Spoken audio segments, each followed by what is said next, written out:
Hello dear friends, I've been preparing to make this video for a long time because you asked me a lot to talk about what cold baths are, what hardening is, how all of this works, how cryotherapy works, and whether there is any benefit to it. So in this video you'll really find out what I managed to learn, how all of this works, how to do it correctly, who it is useful for, and who won't get anything out of it at all. And we'll definitely debunk some myths, so watch until the end and stay with us. The first thing I'd like to start with is for you to share your experience, for you to write in the comments exactly how you do it. Cold baths, hardening, wiping down, it doesn't matter. It's specifically the process of playing with cold in your life with the goal of improving your quality of life. I want you to do this before I continue talking so that by the end of the video you'll understand whether you did it right or not. And friends who also read all this will draw interesting conclusions for themselves. Let's start with hardening. Hardening is very beneficial. You remember, in the Union of Soviet Socialist Republics, many people used to say that the morning should start with hardening. Some people would rub themselves with snow, some would rub themselves with a cold towel. Those who could took a cold shower, a contrast shower. And if you ask any of you, is a contrast shower generally beneficial? Of course, it's beneficial. Hardening the body is generally beneficial, of course. But when it comes to cold baths, there's actually a lot of conflicting information. And before I started filming this video, I had a completely different attitude. Only when I studied it from all sides did I understand where the truth is. Well, let's start from afar about cold baths. At the moment, there are a huge number of studies that say it's beneficial, and just as many good studies that say it doesn't do anything. And both sides are convincing. It's very hard to figure out where the real truth is. In general, what do we mean by cold baths? Basically, these are ice baths. That's what's at the peak of fashion right now. You see, many athletes do this. I have a lot of friends who compete, and after training, as you've seen, Petr Yan, for example, gets into an ice bath and cools his body down. They feel like it gives them something, that it helps them recover. Yes, indeed, the body reacts specifically to cold, it energizes you, you feel better. But you guys watching this channel, most of you are into sports, fitness and bodybuilding. I can say for sure that if your goal is muscle hypertrophy, then cold plunges and baths are not for you. The conclusion I've come to is that yes, there really is an anti-inflammatory effect, and yes, there really is a toning effect. But if your sport is not related to muscle hypertrophy, that's great actually, it's a good fit, especially if it's martial arts. But how do you do it correctly? It's very specific. Actually, you need to do an ice bath correctly, because everyone just says cold bath, but in reality you should do it with ice. The water temperature should be around 15 to 20 degrees, with a lot of ice, a whole lot of ice.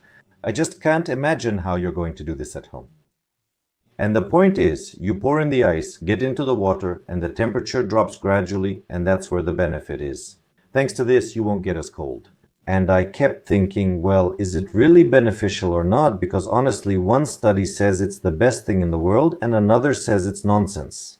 So where's the truth? And I realized how to find out. Let's start. Rewind all of this back, and remember where the trend for cold baths even came from. There was a runner. She won a marathon and her record stood for 16 years. I think her name was Paula Radcliffe. And in 2002, when she was asked what her secret was, she said cold baths. And I took cold baths. And since then, the trend for cold baths has been gaining more and more momentum. There are definitely benefits, I believe. And despite the fact that many studies say they don't see any effect, I believe that either they're being dishonest or the studies were done incorrectly or with mistakes. Why? Let's delve into the past and discuss a Japanese scientist named Yamauchi, not to be confused with Yamaguchi. And a very long time ago, even 50 years ago, he noticed that people with arthritis are helped by cold. Cold, but not just locally, but by exposing the body to cold, dry air. And you've probably heard of something called cryotherapy. And cryotherapy is more thoroughly studied. There is also nitrogen-based cryotherapy. When you enter a chamber, which you've likely seen before, athletes often use it. Their head sticks out and they're surrounded by this cloud, this mist. I tried it, and before I studied this topic in depth, it seemed like nonsense to me because I only tried it once. I have an acquaintance who owns a cryotherapy studio. But upon diving into it now, preparing for this, I realized everything is deeply buried. As the saying goes, that's where the dog is buried. What's the point? We have 6 to 8 times more cold receptors than heat receptors. That's the first thing. Second, when we receive a signal that it's cold, the body doesn't realize that it's just surface cold. It doesn't know that we're not freezing deeply. And it starts giving us a whole cascade of biochemical changes. The studies that were done, they were done quite properly, well, and reliably. They measured the temperature of the sublingual area. They even measured rectal temperature. And noticed that with proper air or cryotherapy, the core temperature of our body, well, the core doesn't change. And skin coldness, it's short term. And since you get cold in impulses and then there's immediate warming due to blood flow, the body on one hand gets stimulated by the cold, and on the other hand, you don't get hypothermia. What's happening? According to global research, our hormones start to kick in, adaptive mechanisms are activated, and many processes in our body improve, like blood rheology, neuroendocrine, and humoral regulation. And we also get psychological stimulation. So, by the way, this is actually one way, for example, to fight depression. Why am I talking about cryotherapy, even though this video is about cold baths? Because here it's proven how cold works. It's proven that it improves health. It even, just so you understand, helps with weight loss. Yes, you heard me right. It really does help with weight loss. And accordingly, these studies show that it's very beneficial. Adrenocorticotropic hormone, insulin, catecholamines, adrenaline, noradrenaline. The body is being mobilized, which is unfortunately part of our everyday environment. I'm sitting in a warm, air-conditioned room. I'll put on my coat and go out. We have minimal contact with the cold now, so there's nothing wrong with getting cold sometimes or being in between. After all, it's beneficial. Now let's apply the information we've received, that cryotherapy is beneficial, and this has been proven. These are our studies, domestic ones, not some, purchased ones, but really serious institutes conducted them, and they also prove that there really is a benefit. Trophic ulcers heal better, arthritis goes away, systemic diseases occur less often, relapses are rarer, and flare-ups don't happen as frequently. Therefore, definitely there is a benefit if we interact with cold properly. That's 100%. That covers the fundamentals of cold baths. Let's proceed. I'm familiar with all of this. And let's think logically. What's the downside? The downside is that, unlike a cryobath or cryotherapy, you can get overcooled, meaning you might sit for 5 to 10 minutes. Do I see this often? It's common for many people, but not allowed for everyone. There are benefits, but it's not permitted for all. So in fact, it's actually preferable to have cold, cold, cold, and between these periods of cold, there should be periods of adaptation. So, in fact, actually, I might be wrong, but maybe based on logic, this would be the right thing to do. You get into a cold bath, stay there for 15, in a really cold bath, 5, 10, 15 seconds, get out, dry off, stand for a minute to warm up, then get back into the cold bath. So, in fact, you get the same effect from a contrast shower. So, if you have to choose between a cold bath or a contrast shower, the contrast shower is better.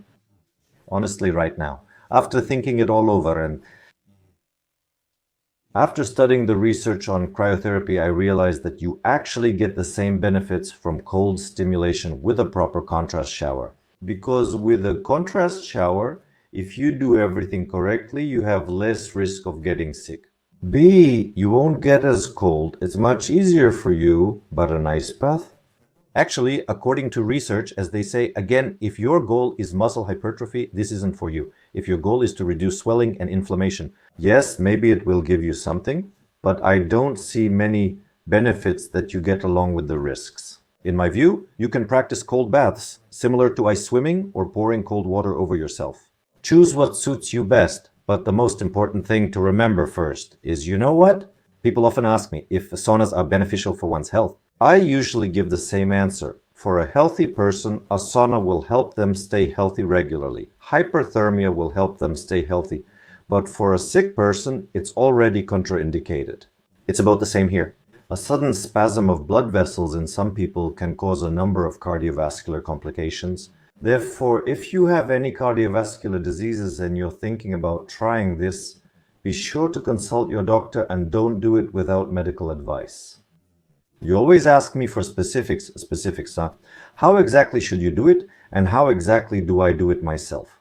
Speaking of contrast showers, first of all, doing it in the morning naturally helps you wake up and get energized with the right hormones because you stimulate their release. In my case, it's 15 to 20 seconds of cool water and about 20 seconds of warm water. Naturally, the more experienced you are, the greater you can make this difference. The closer you are to being a beginner, the smaller the temperature difference should be. Start gradually. Don't go into a wild zone of discomfort. You don't need to pour water on yourself to the point where you can't breathe. Start gradually. And then, even from these procedures that may seem torturous to you now, you will start to enjoy them. Long-term winter swimmers or those accustomed to cold exposure don't experience the same negative stress. So start gradually. Adjust the temperature to suit yourself. There are no strict recommendations here, no? See what feels comfortable for you and gradually increase that range little by little. If we're talking about contrast showers, then contrast showers are ideal. That's 3 to 4 times a week or every day. There's no point because studies show that any kind of stimulation loses its effectiveness if it's present in your body too often. That's why the optimal frequency is 3 to 4 times a week. The duration shouldn't be long, just 2 to 3 minutes, and you should always finish with warm water. That means not cold, but warm or even hot. And it's important to dry yourself thoroughly. And remember, with hypothermia, when you're chilled, you're much more susceptible to infection. So, you went, got into a cold bath, got chilled, threw on a t-shirt, ran out, got into the elevator, and immediately left the house. Someone sneezed on me in the elevator and I got sick. Can you imagine that?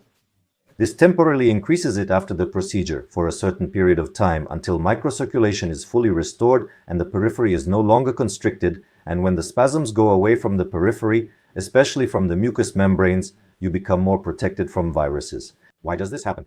Because the immune response cells, due to the pooling of blood flow, for example, through the mucous membrane where infection occurs, don't reach the area well and don't protect you effectively. So, yes, indeed, cold doesn't cause illness, cold doesn't bring disease, but it does lower your immune defenses and you become more susceptible to infection. Regarding taking a bath, if you decide to take one, how should you do it properly? The same principle applies. You shouldn't immediately turn on the coldest setting and jump right in. And of course, if you're sick with something, you shouldn't do it either. It's considered optimal to start at a level no higher than your heart. The water should be cold, but cold enough that you can sit there fairly comfortably for about 1.5 to 2 minutes the first time. Don't push yourself to the point where you just endure it and then start to feel numbness, like anesthesia. A lot of people say, I decided to give it a try. At the 3rd minute, there's intense pain in your legs, arms, and knees, and then it disappears. That's the effect of anesthesia, meaning your receptors just shut off. You shouldn't let it get to that point, you really shouldn't, because that's when you actually start freezing, basically. So actually, if you're overheated, if you've just finished a strength workout, or let's say a martial arts session and you're burning up, you can get into a cold bath. In other words, you can almost always take a contrast shower, but a cold bath is best right after a workout, when you're really warmed up. As for the time, you don't need to try to outlast anyone. Don't try to impress anyone by staying in longer. The goal of all this is health. When you try to satisfy your own ego or someone else's ego to impress someone, everyone goes through that phase in life, but try to overcome it. Don't do things you'll regret. You could get pneumonia and be bedridden for 1.5 or 2 just to post some video on TikTok. I think that's foolish. In the Soviet Union, when people took an ice-cold shower, it was absolutely necessary to rub yourself vigorously with a towel afterwards. This thing here, is it really necessary or not, and things like that. About rubbing with a towel, how did that work? It's the same principle as we discussed with the cryosauna, sudden cold, then warming up the skin, then sudden cold again. Here, The goal of physical and thermal exposure is to warm up the skin, so any cold treatment should be finished with warmth. As I mentioned to you, after you take a cold shower, be sure to finish with warm water. The same principle applies here. If you get too cold and your skin becomes cold, that's it, now warm it up. So yes, that's right, pour cold water on yourself, then be sure to warm up afterwards so you don't get sick. It's logical and correct. Perhaps there was no scientific explanation before, but the Union of Soviet Socialist Republics did everything right, as they say. There are various recovery methods. A lot of them, there's massage, stretching. Stretching is also recovery, meditation, cold baths, and there are hot baths too, many options. Don't get hung up on a single thing. Let everything be present in your life. Try things, try them so you don't get bored, so you can develop. Try something new, but if you try something new, don't dive headfirst into it. I encourage you to take action after watching this video, especially if you've never done anything like this before. Don't just rush off. And the number of hospitalizations in our city didn't increase to a crazy amount with pneumonia just because I said it's beneficial. Everyone left. Take care of your health. Subscribe to my Telegram channel for useful articles, links, and research. Link in description. Thank you for supporting us, watching, and making us happy with your likes.